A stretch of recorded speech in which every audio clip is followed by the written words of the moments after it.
Hello and welcome to another episode of the All Things Considered CX podcast.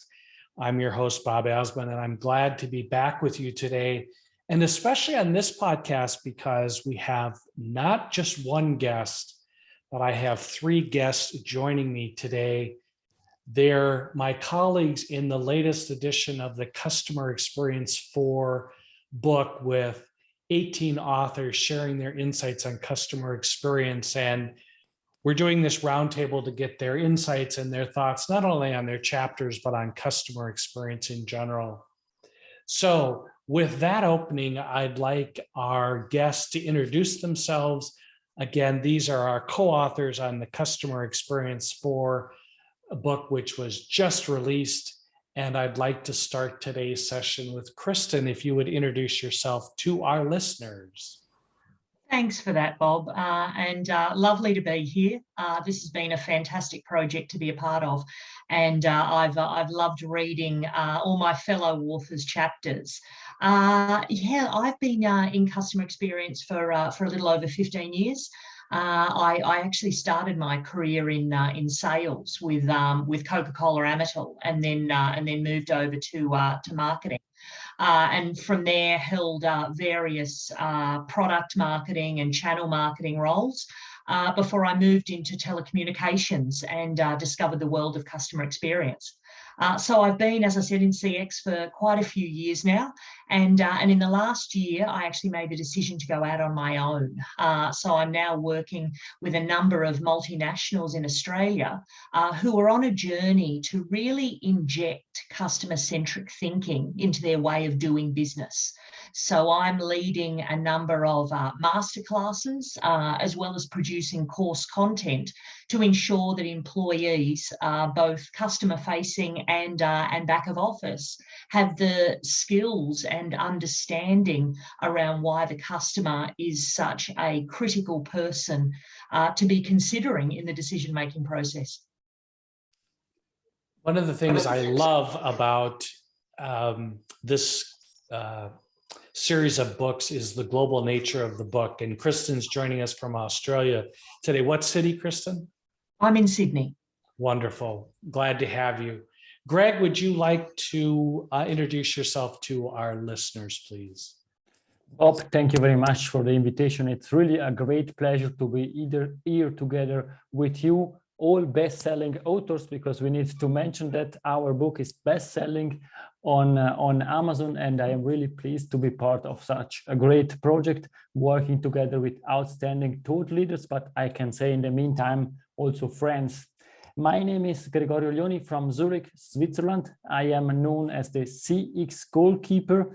I am a specialist in business transformation, innovation, and customer experience. I started my career at Accenture.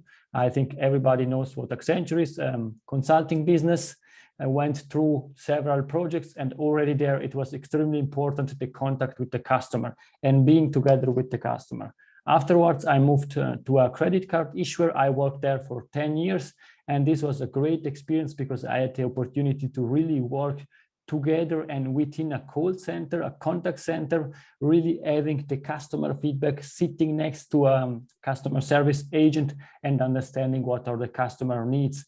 And I was responsible for the transformation of this department from a cost center into a value generating customer-centric engine. We did that in the last years, and since December last year, I moved into a hospital, and I am leading the business transformation. And also there, it's all about our customers. I'm not mentioning only the patient, because also important is the employees of the hospitals. I am seeing how much they are working.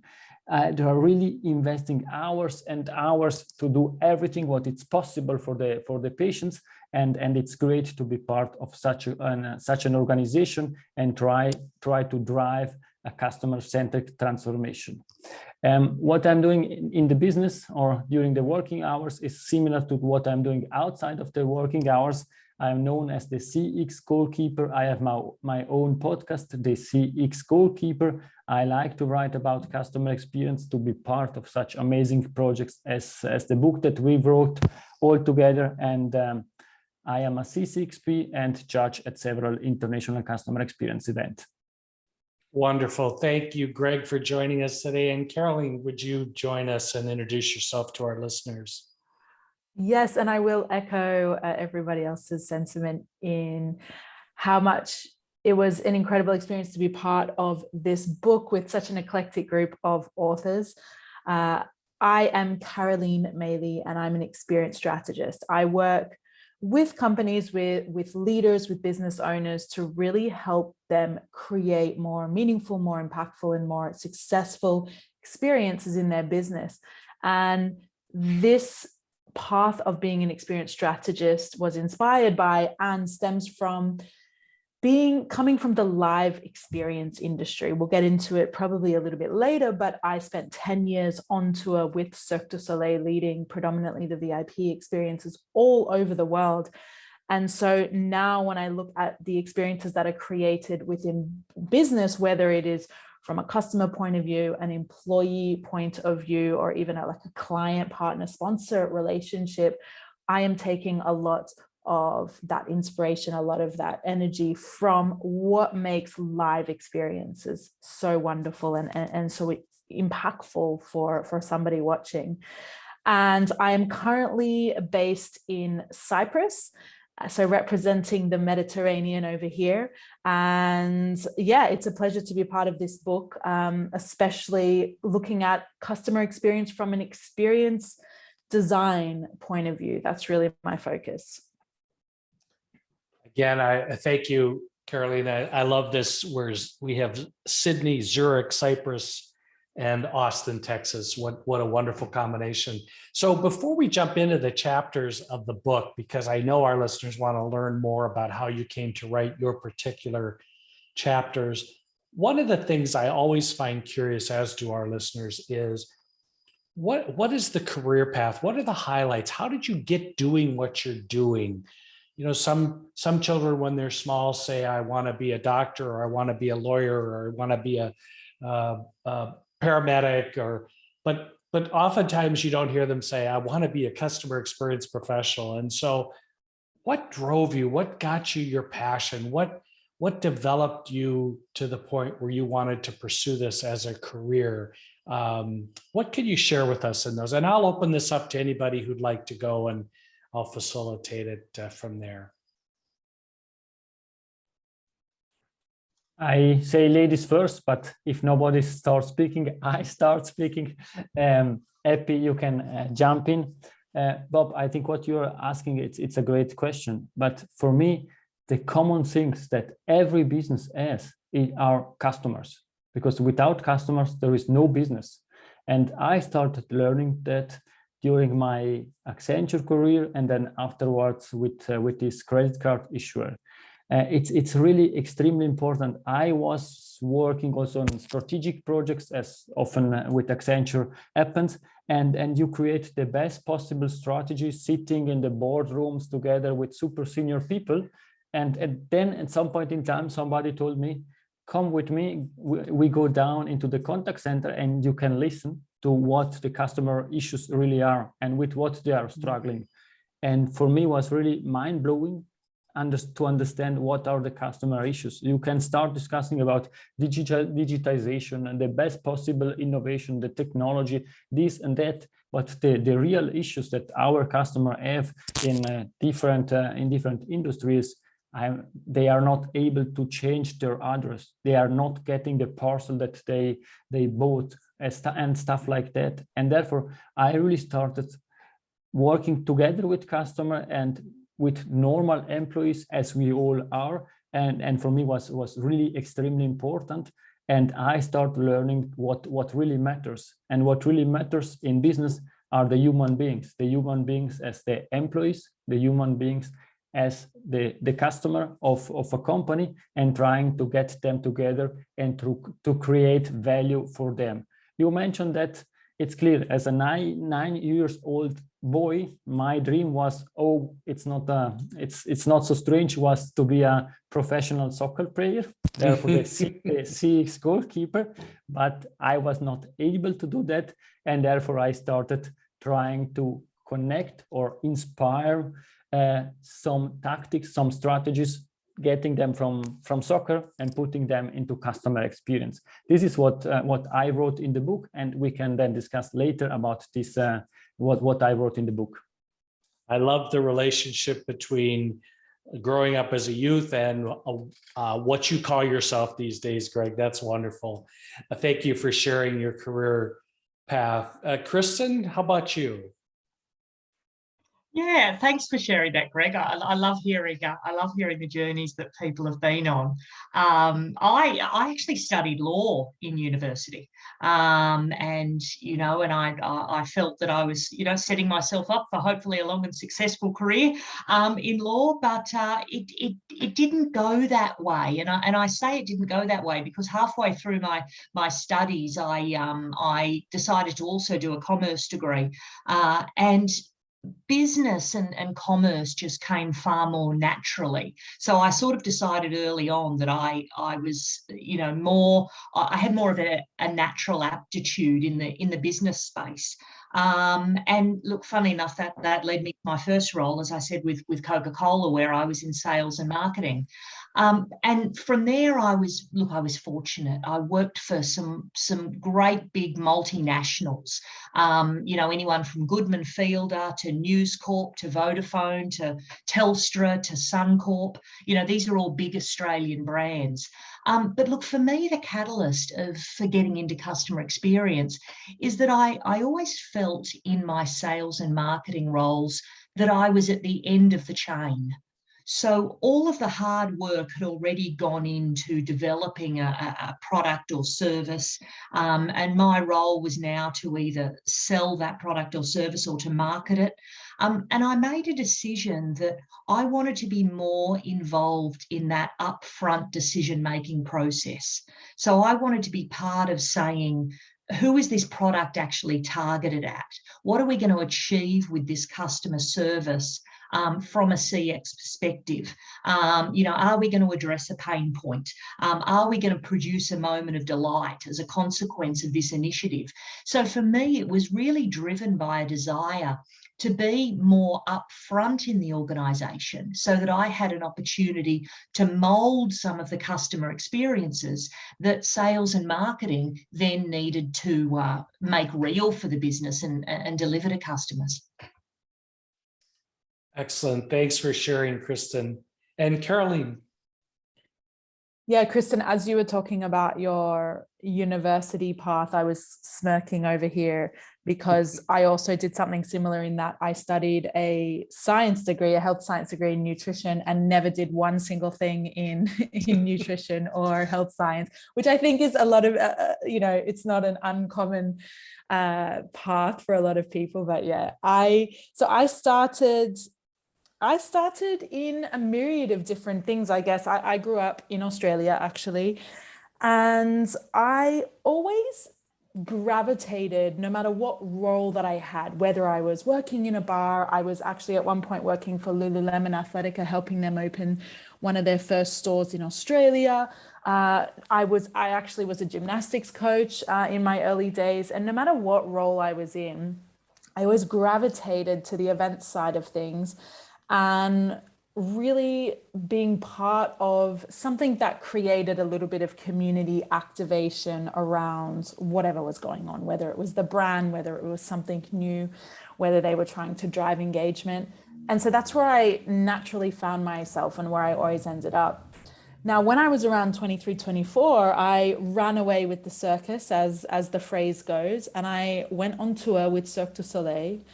As a young, I was very young, and I attribute a lot of my professional kind of capabilities, soft skills, expertise to Cirque du Soleil because I started quite young there, and I feel like I grew up professionally in that company. I was there for 10 years in total, and I ran front of house guest experience teams in a number of different departments at Cirque du Soleil, from food and beverage to the boutiques to box office to concierge.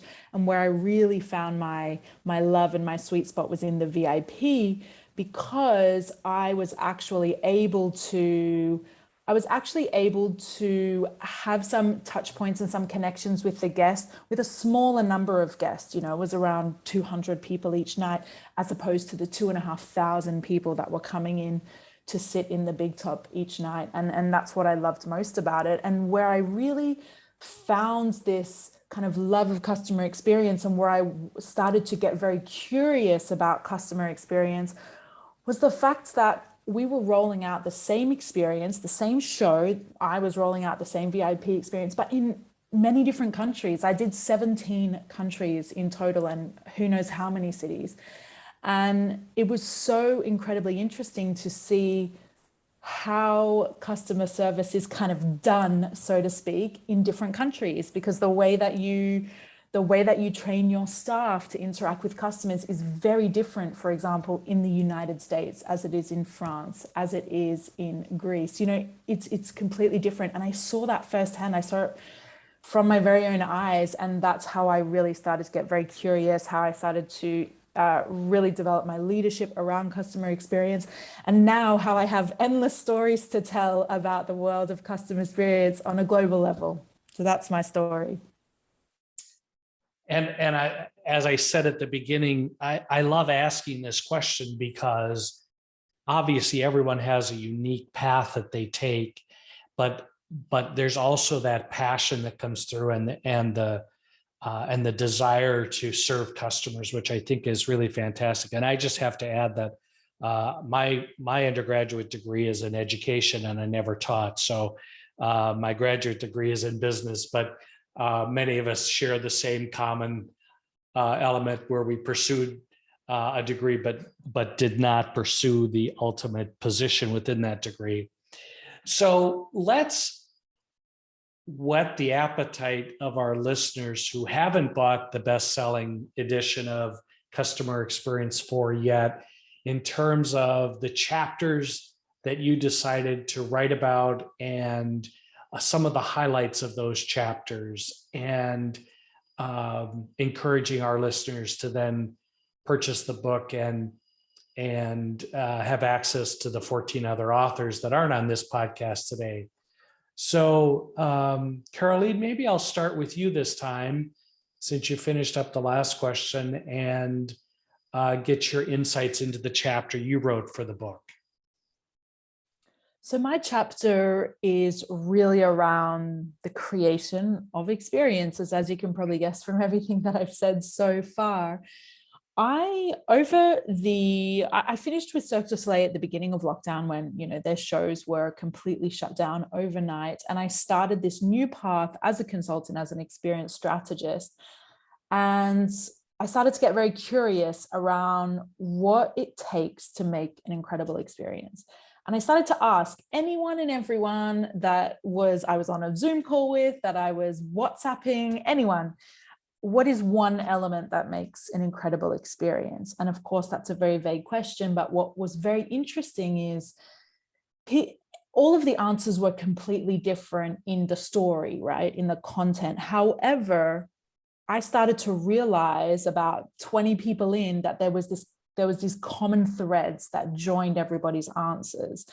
And through that experimentation, I came up with 4 elements that make an incredible experience. And I go into them, I discuss them, and I put them through the lens of my experience at Cirque du Soleil, and give some examples from the VIP tent from all different countries, and really looking at the impact that these elements such as personalization and getting your customers to that feeling of a sense of belonging or connection, these kind of things, and how they can actually impact the experience overall. So a lot of the work that I do, and it's reflected in the chapter, is around kind of thinking in moments and really breaking down experiences into touch points, lots and lots of touch points, and then seeing where you can flourish some areas, seeing where some areas need to be a little bit more transactional, and seeing what areas that currently, where there's some current kind of gaps that you can potentially inject some focus into.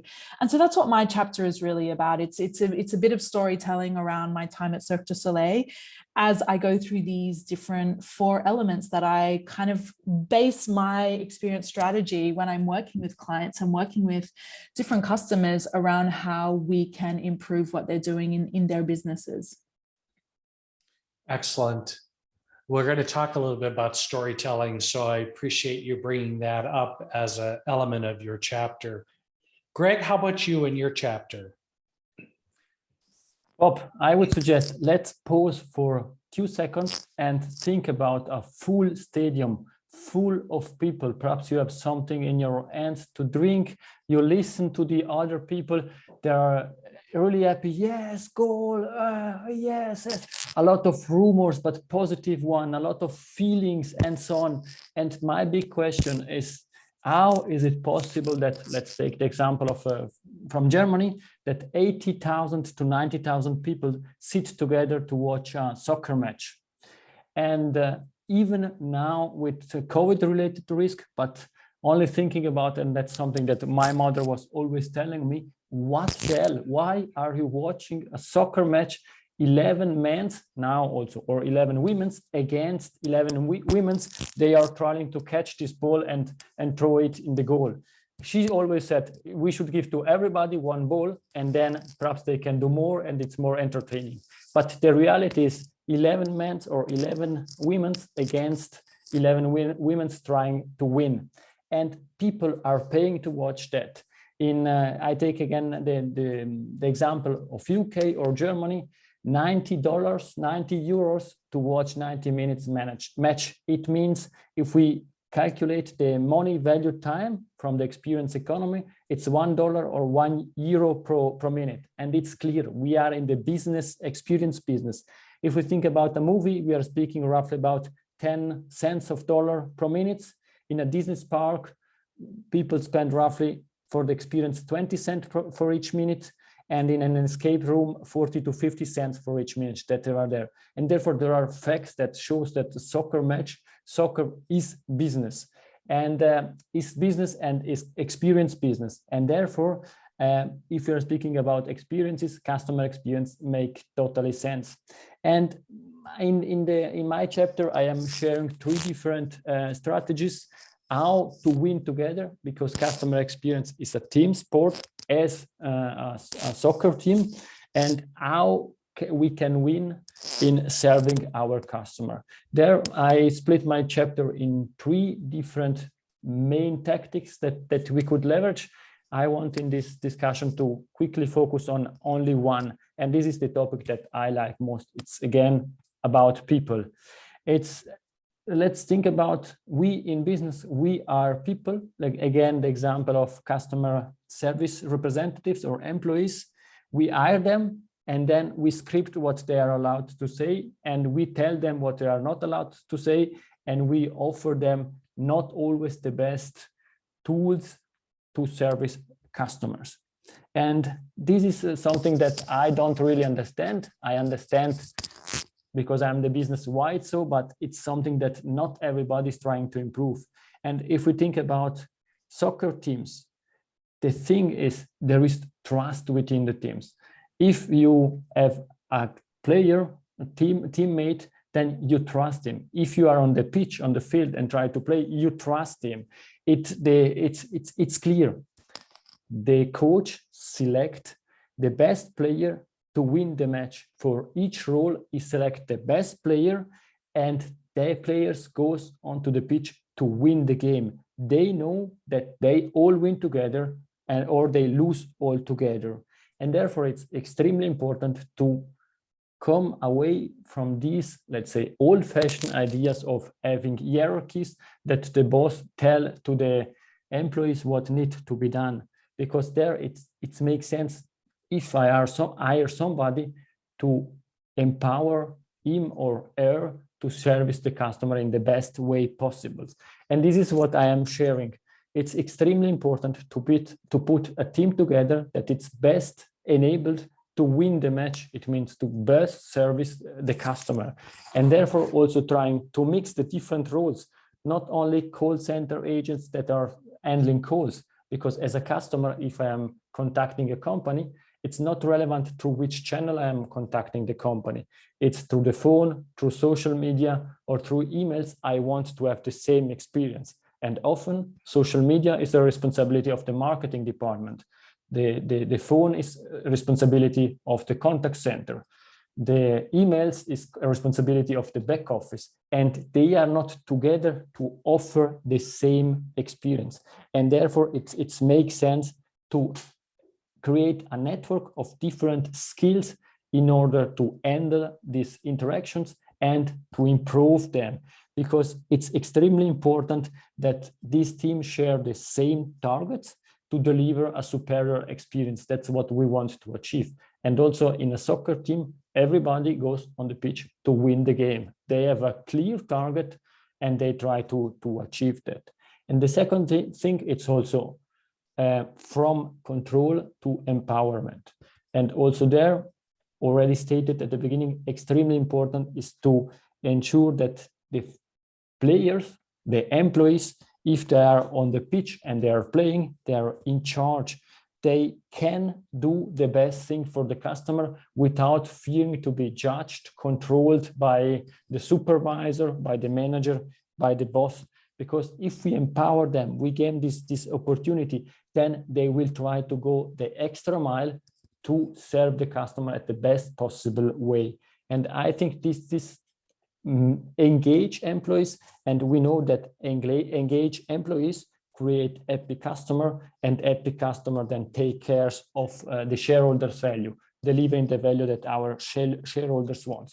To conclude only about this short part of the chapter I shared, I think extremely important is experiences are human, and therefore we need to take care of the humans that are working in our company. Excellent. I love the team analogy. We had a pretty big event here this past Sunday in the States, throwing a different kind of football down the field. So very timely at the time we're taping this podcast, Greg. Bob, also there, it's exactly the same. I didn't want to mention that because I know that some people are happy about the outcome, other people are not happy, and it's always difficult. But at the end, it's the Super Bowl. It's exactly the same. It's an experience within the experience. Also, what happened during the break was a big experience. Everybody speaking about all the advertising that were there and so on. And therefore, they created an experience within the experience. And this is the reality. Sports is also business, and we need to take the best thing from sports and try to implement that in our businesses, because if somebody is doing something better than others, then why not doing that? My point of view, it's we are always comparing ourselves with Amazon, Netflix, and Ritz-Carlton. These are great examples. I am learning a lot from these examples, but why not trying to get also from outside of the box best-in-class example what we can do? And I think for the team, one of the best example, it's really sports. I like soccer, and therefore I can speak about it because I know it since I am 4 years old. Right. Very good. Kristin, what about your chapter? Tell us more. Yeah, I was just thinking it's very timely that I'm following Greg in light of my chapter being about the stadium experience. So my most recent role, I was Chief Customer Officer for a government entity in Sydney called Venues New South Wales. And some of you may be familiar with one of our venues, which is Stadium Australia, which was the venue used to host the Sydney Olympics in 2000. So it's an incredible stadium, able to host 83,000 fans. So that was one of our venues, and we also had a number of other stadiums and entertainment centres. The focus of my chapter is telling the story of a stadium that we recently opened in Greater Western Sydney, and which only in 2019, so only quite recently. And I tell the story of the brand promise that we set down for this stadium, which was that we wanted to be the people's stadium, And then I talk through the customer experience vision, which was focused on how we were going to empower world-class fan experiences. So building from that foundation, I then tell the story of the various customer experience initiatives that we put in place to ensure that we were staying true to both that brand promise and customer experience vision. So look, it's a great story. The stadium's, now coming up 3 years old, and it continues to receive rave reviews from all fans who visit the stadium. It's a wonderfully inclusive environment. And when I finished with Venues New South Wales at the end of 2020, we were sitting at an NPS score of plus 68. And look, that's a great achievement in that stadium environment where often there are a number of pain points, and I touch on those in my chapter. So, be it the perceived stress of getting to and from the venue and people worrying about, how long they're going to be stuck in traffic for, or, sometimes the exorbitant food and beverage prices, which can scare people off taking their family with them to see an event. So I talk through the process that we went through with this stadium, which involved the use of customer personas and journey mapping in order to understand the key pain points and then to develop initiatives which address them. That's really fascinating to hear about that, and how all kinds of different experiences are thinking about the customer. One of the common themes that each of you talk about as part of your chapters is the concept of storytelling. And that certainly is a very hot topic, if you will, in the world of customer experience and experience management these days. In fact, I've had a couple of guests on recently that talk specifically about storytelling and in what I call the adjacent disciplines of marketing and promotion and so forth. So tell me a little bit about where you think we are in experience management with storytelling. What is this all about? Where is it going? Why is it manifesting itself right now as part of this experience management? And how do you think listeners can apply this concept to the challenges they have in their organizations as they seek to improve their customers' experience? Thoughts about that? And Carolene, perhaps you first. So I think when we look at experience design, it's a very fascinating field to be in during and after the pandemic, because obviously everything we know about experiencing the world and our day-to-day experiences has completely changed. It was completely turned upside down in an instant, and we have experienced things in a completely new way.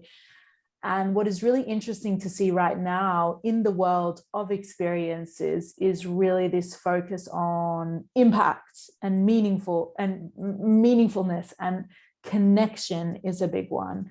And even looking at, for example, the travel industry, a lot of travelers, there is this trend towards taking trips that mean something, that are just not just a vacation, that actually you are able to connect maybe with the local community. You're maybe able to support local businesses that were affected by what's gone on in the last few years, that you are able to return home transformed in some way. It doesn't have to be anything grand, but some kind of transformation. So it's a very interesting thing that's happening in the world of experiences, as I personally interpret it, and I use in a lot of the work that I do with my clients.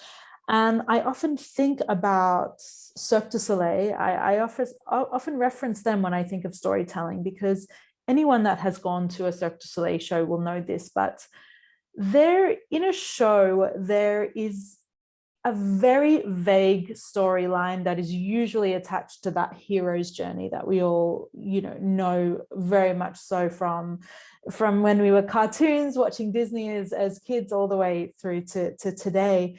And the beautiful thing about Cirque du Soleil, at least what I think is so beautiful about the way that they create their shows, is there's this very vague storyline, but it is up to you as the viewer, as the partaker of this experience, to actually conjure up your own meaning of what has happened. And one of my favorite things, especially about being in the VIP when I was chatting with the guests, was hearing their interpretation of different parts of the show. You know, I remember there was one act in particular where all of the acrobats were kind of dressed in white, and it was an aerial act. So you were looking up, and, you know, somebody said to me, oh, I feel like that's maybe like the angels and they're going to heaven. And then somebody else had completely different viewpoints. And I loved it in the VIP, just getting all of these stories that I never would have even thought of unless I heard them. And so when you open the program at Cirque du Soleil, it doesn't say this is the main character, this is the journey they go on, that they meet these people, and at the end, blah, blah, blah. It's literally just an introduction to maybe the acts, to a little bit about the costumes, a little bit about the history of the company. And I think that lends itself to just such an incredible experience, because it is very much left open to interpretation. So when I'm thinking about the work that I'm doing, and I'm especially working within companies, I am thinking about that, and how can we take that, again, what is so wonderful about storytelling in the live experiences, in live events, and how can we kind of transfix that over to an experience in business that maybe is a bit kind of mundane, you know, like the weekly team meeting that you have to jump on Zoom for, or things like that. And so when I think of storytelling, that's really what I think of, and think about sometimes, and this is not the case for every single occasion when we're looking at customer experience, but sometimes there's a lot of kind of beauty and impact that can happen around keeping a story a little bit open-ended, so that the customer, the guest, the viewer, the listener can actually create their own interpretation of what they have just witnessed, or what they have heard, or what they have just experienced, if it's maybe something in store or at a fixed location. So that's really, when I think of storytelling and customer experience, I really go down that rabbit hole. And I think it's a good rabbit hole to go down. Really, really well stated. Kristin, your thoughts? Yeah, look, there's some great parallels between what Caroline was involved with and myself, in terms of, we're both involved in these experiences which are asking customers to part with their discretionary income.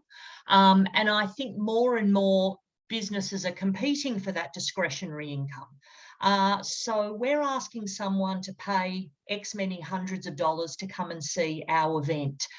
And I think that really increases the responsibility that we have, and the responsibility that we feel to deliver a great customer experience, because this is not an everyday cost. This is not, you know, paying your utility bill.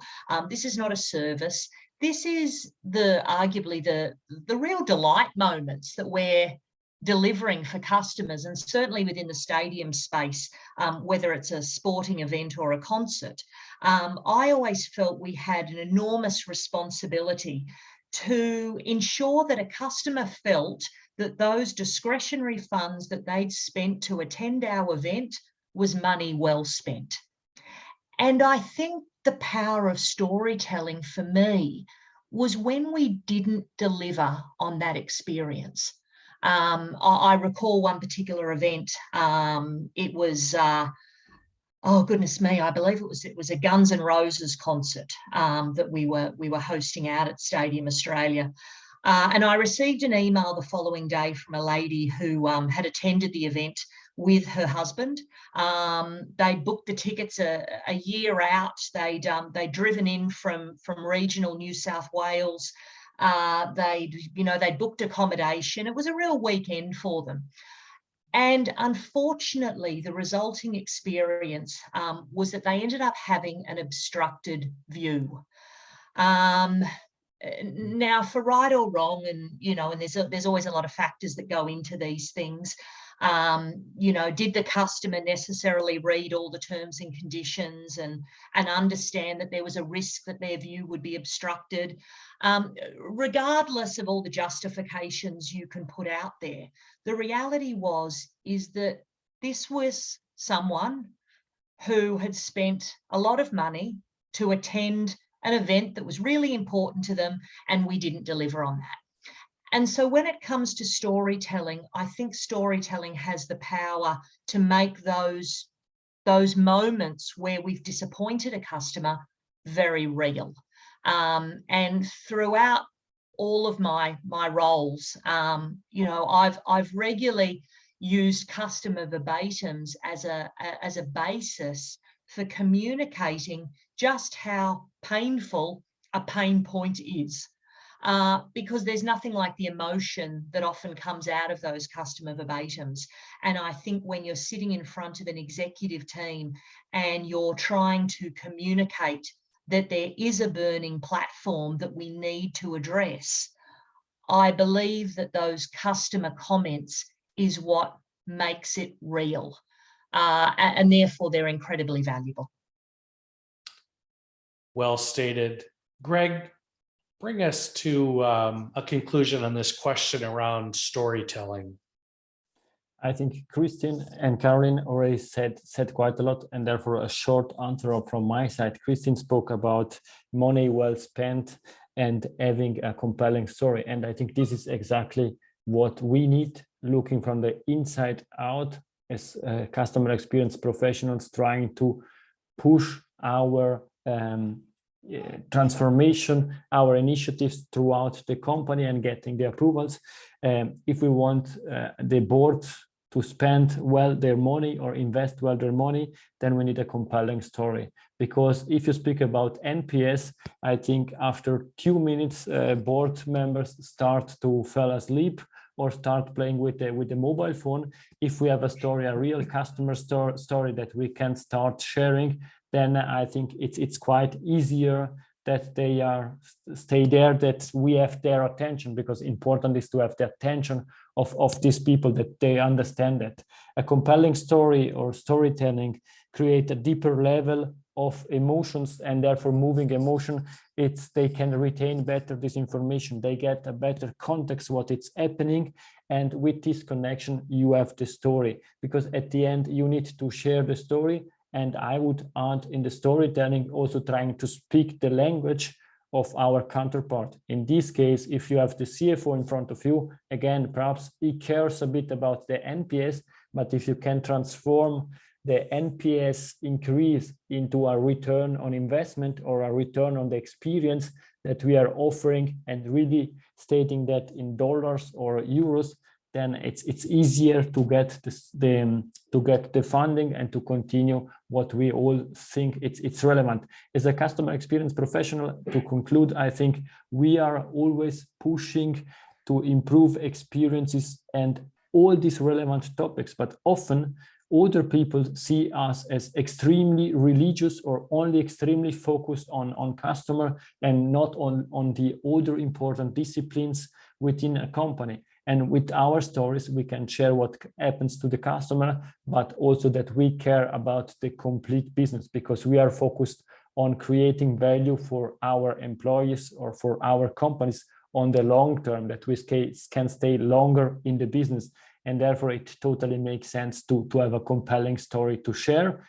I decided to use soccer, and other people use a different story. But at the end, the compelling stories stay with us, and we can share what it makes sense to improve the customer experience. So true indeed. And it's no wonder the customer experience edition 4 is selling so well, with insights and perspectives from you three authors. It's been a great conversation. These always go too quickly, because I know we could talk for hours on these subjects, and we're just scratching the surface, but all the more reason for our listeners to go out and buy the book, Customer Experience 4. Before we adjourn our podcast, I adjourn every podcast with the same question to our guests, which is final words of wisdom that you'd like to share with our listeners? And perhaps I will start with Carolene. I think for me, and especially having conversations like this, something that I have been doing very much lately is the concept of thinking in moments and really looking at any experience that you're offering, that you have created, that you want to create, and breaking it down into as many moments that touch a customer as possible.